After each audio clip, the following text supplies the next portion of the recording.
Җәй көне күпләр якыннары белән учак тирәли ял итә, су керә, көч туплый. Июль башыннан югары һава температурасы күзәтелә. Соңгы арада урнашкан аномаль кызулык чорында райондашларыбыз ничек көн күрә? Җирлегебездә яшәүчеләр авыр һава шартларына карамастан, оптимистик рухны югалтмый, тиздән температура төшер дип өметләнә.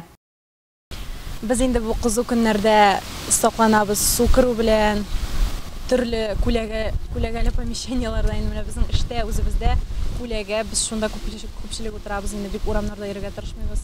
У нас во дворе стоит бассейн, поэтому когда очень жарко становится, мы выходим и просто купаемся. Вот еще, время от времени ездим на родник и привозим холодную воду. Limonla içsinler, matruşkalı içsinler, evetlep, temnittirip, temni sütler salıp, şunun bile ötüp gitsin. Şiir olmasın, iller tanış olsun. Kızıl günlerde ılık kişilerge uramga bir kişi vermezke kirek, uramga çıkan çırakta da başka yaşlepe, yayavılık belerge kirek. Bu indi özün saklauga kirek. İde indi ventilatorlar kullanırga kirek. Şolun özünü saklaqra kızılda köpçülük ide oturga kirek. Bu indi bir yerekte kan basamlı kişilerge ziyanlıdır. Su buylarında bir kızılda su kirmezke kirektir var. Küzen жерga mümkün bütün kişinin, любой kişinin. В последнее время стало очень жарко, и мы запаслись большим количеством мороженого, начали кушать очень много мороженого, ходим купаться, даже дома поставили бассейн.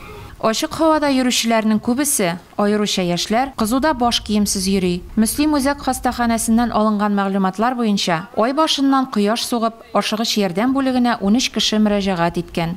Йөрәк кан тамырлары авырулары кискенләшү дә җәйнең иң кызу чагында күбрәк күзәтелә. Ай башыннан мондый мөрәҗәгатьләр 2 тапкырга арткан. Кояшта күп йөрмәскә, йөргән чыракта озын, җиңел кием киеп йөрергә, başını her vakit kaplap yürüge, zapas su yürtürge, hem içip тұрыға керек. Халык медицинасы мондый исселектә җиләк-җимеш, сусыл яшелчәләр белән тукланырга киңәш итә. Кояш нурлары үтмәслек, күләгә урында булу да кызулыктан коткарыр. Кояш суккан билгеләре барлыкка килә икән, үзегезнең янәшәдәге кешеләрнең бу кешене кояштан качырырга, су сибергә, битенә, башына юыш полотенце белән башын сөртеп алсаң бик әйбәт булыр. Су бирергә, инде һаманда начар була икән, ашыгыч ярдәмен чакырырга дигән тәкъдим. Җомга көннән башлап исселек бераз кими башлаячак дип вәгъдә итә синоптиклар. Сәламәтлегебезгә игътибарлы булыйк. Светлана Фазылова, Айрат Фазылов, Мөслим телевидениесе.